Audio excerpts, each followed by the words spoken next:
आप multiple loan के शिकार हो गए हैं दोस्तों, आपके लोन ओवरड्यू हो रहे हैं, कंपनियां आपके ऊपर कानूनी कार्रवाई करने की तैयारी में है दोस्तों। जानिए कुछ ऐसे सवालों के जवाब और वीडियो को देखिए पूरा। नमस्कार दोस्तों, मैं हूं एडवोकेट राजेश। स्वागत करता हूं आप सभी का आपके अपने YouTube channel secular finance TV पर। दोस्तों, आज मैं आपके लिए एक बहुत ही बड़ी अपडेट लेके आया हूं।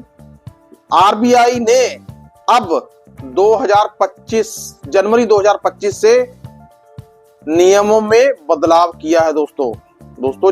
एक अपडेट मैंने आपको कल भी दी थी और एक अपडेट मैं आपको आज भी दे रहा हूं। ये अपडेट बहुत महत्वपूर्ण है दोस्तों, वीडियो को पूरा अंत तक देखिए, कहीं छोड़कर मत जाइएगा दोस्तों।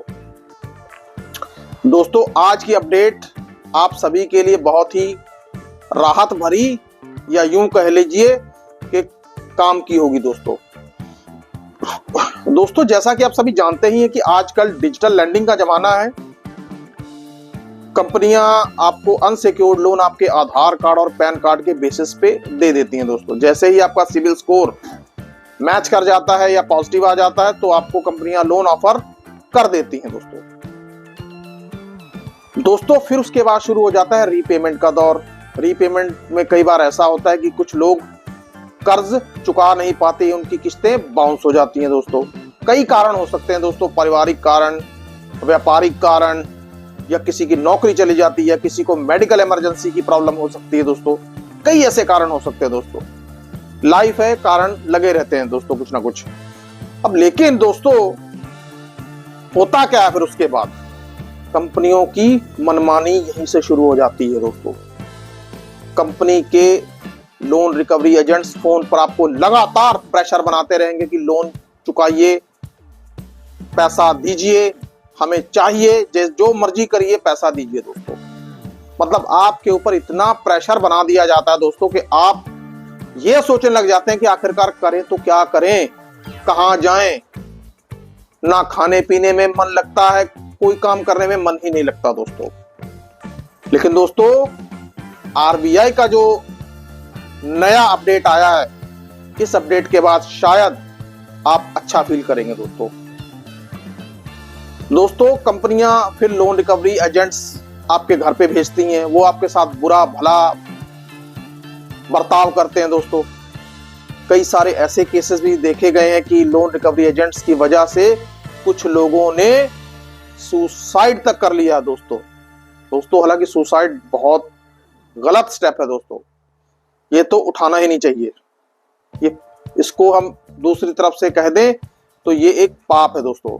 क्योंकि दोस्तों एक ये देखने वाली बात है कि मल्टीपल लोन में फंसा आदमी और करेगा क्या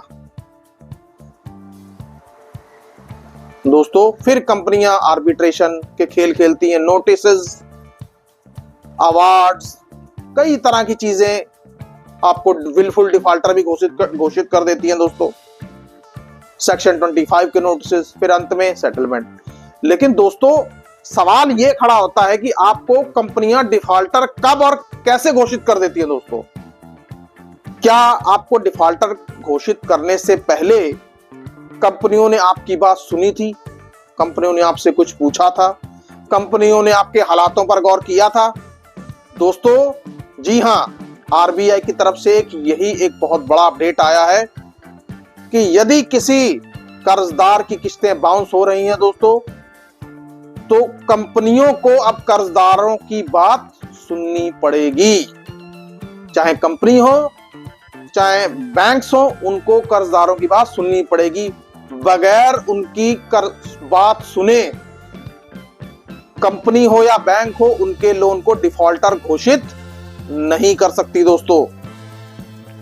आप सभी को तो याद ही होगा कि दोस्तों आप सभी जानते ही हैं कि मैं अपने हर वीडियो में लगभग आपको ये कहता हूं कि दोस्तों यदि आपका लोन डिफॉल्ट हो गया है या डिफॉल्ट हो रहा है या होने वाला है, तो तीनों ही स्थितियों में आप कंपनी को प्रायर लीगल नोटिस जरूर दीजिए। प्रायर लीगल नोटिस एक ऐसा टूल है कि जो आगे जाके आपको कई सारी कॉम्प्लिकेशन से बचाएगा। कई सारी मुसीबतों से बचाने का काम करेगा, क्योंकि प्रायर लीगल नोटिस में आप कंपनी को अपने हालात बता रहे हैं दोस्तों कि मेरे हालात ऐसे हो गए हैं और मुझे अब किस्तें भरने में फिलहाल दिक्कत आ रही है, ये समस्या है, और जब तक मेरी समस्या का समाधान नहीं हो सकता तब तक मैं आगे नहीं बढ़ पाऊंगा। तो क्या होगा दोस्तों, यदि आपके पास पैसा नहीं है तो क्या कंपनी आपके हलक से हाथ डाल के निकाल लेगी पैसा? नहीं दोस्तों, आरबीआई का यह अपडेट ऐसे समय में आया है कि जब लोन कंपनियों की मनमानियां दिनों दिन बढ़ती चली जा रही थी दोस्तों। रिकवरी एजेंट्स किस तरह से लोगों के साथ बात करते हैं, बदतमीजी से बात करते हैं, बहस करते हैं, गंदे तरीके से बात करते हैं दोस्तों। कई लोग तंग आ चुके हैं कंपनियों की मनमानियों से दोस्तों। पैसा लोग अपनी जरूरत के लिए लेते हैं, मजबूरी के लिए लेते हैं दोस्तों। किसी को शौक नहीं है कि पैसा ले और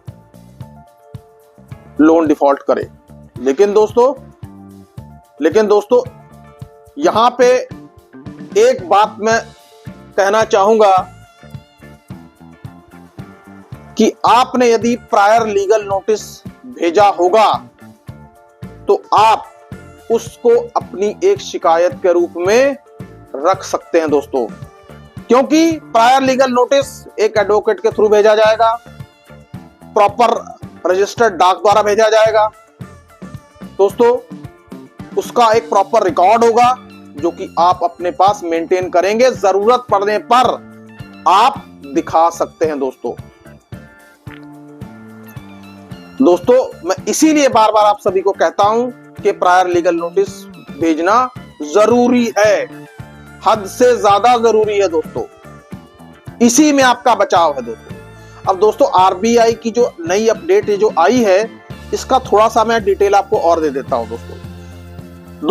आरबीआई ये कह रहा है कि कंपनियां किसी भी तरीके से अब मनमाने ढंग से किसी कर्जदार के लोन को डिफॉल्टर घोषित नहीं कर सकती। उसको कर्जदार की बात सुननी पड़ेगी दोस्तों। खबर आपकी स्क्रीन पर दोस्तों। दोस्तों आरबीआई के इस अपडेट के पीछे वजह यह है सुप्रीम कोर्ट का एक फैसला। सुप्रीम कोर्ट में एक केस चल रहा था राजेश अग्रवाल बनाम स्टेट बैंक ऑफ इंडिया। दोस्तों इस केस में क्या हुआ कि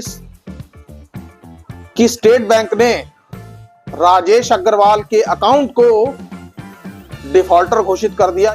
दोस्तों मामला सुप्रीम कोर्ट तक पहुंचा तो सुप्रीम कोर्ट ने एक ऐतिहासिक फैसला सुनाते हुए यह कहा कि किसी भी कर्जदार के लोन अकाउंट को जब तक कर्जदार की शिकायत का निपटारा ना हो जाए, आप उसको सुन ना लें, आप उसको डिफॉल्टर घोषित नहीं कर सकते दोस्तों ये एक बहुत बड़ी अपडेट है।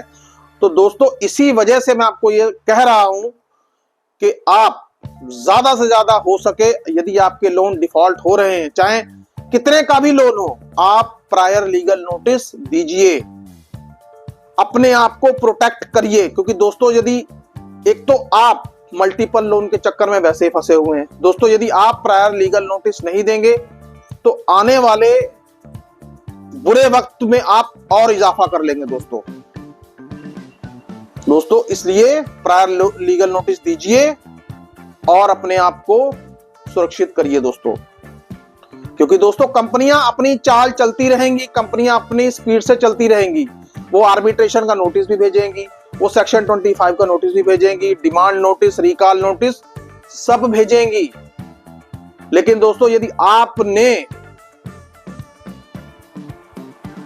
ये नोटिस भेजा होगा, प्रायर लीगल नोटिस भेजा होगा, तो आप लोन रिकवरी एजेंट्स को भी अंगूठा दिखा सकते हैं दोस्तों। यदि आपने प्रायर लीगल नोटिस भेजा होगा तो आप अपने सामने एक ऐसी शील्ड खड़ी कर लेंगे कि कल यदि कंपनियां आपके ऊपर कोई भी कानूनी कार्रवाई करने की तैयारी कर रही हैं या कर रही हैं, तो आप उसके लिए अपना एक जवाब तैयार करके रख सकते हैं दोस्तों।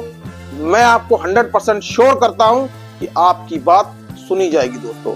और वैसे भी जिस तरह से आरबीआई का ये अपडेट आया है दोस्तों, तो अब कंपनियों को धक्का लगना लाजमी है दोस्तों। इसलिए फिर कह रहा हूं, प्रायर लीगल नोटिस जरूर भेजिए। और दोस्तों, प्रायर लीगल नोटिस आप मत भेजिए, बल्कि किसी क्वालिफाइड एडवोकेट से भिजवाइए दोस्तों, क्योंकि एडवोकेट्स को सभी कुछ पता होता है कि कौन सी धारा, कौन सा कानून कब मेंशन करना है दोस्तों, और क्या लिखना है दोस्तों। क्योंकि दोस्तों, यदि आप खुद से ऐसा करेंगे तो फिर आप जानते ही हैं कि क्या होगा। क्योंकि अगर एडवोकेट की तरफ से आपका एक प्रायर लीगल नोटिस जाएगा तो कंपनियां थोड़ा सा सोचेंगी कि भाई लीगल काउंसिल की तरफ से आया है, हमें कदम सोच के उठाने चाहिए। तो दोस्तों, आज की इस आरबीआई की अपडेट के बारे में आप क्या सोचते हैं दोस्तों, ये कमेंट बॉक्स में कमेंट करके मुझे जरूर बताएं दोस्तों। और आपसे विनम्र निवेदन है कि वीडियो को ज्यादा से ज्यादा शेयर करें, लाइक करें और चैनल को सब्सक्राइब करें दोस्तों। सुखी रहिए, स्वस्थ रहिए। जय हिंद, जय भारत।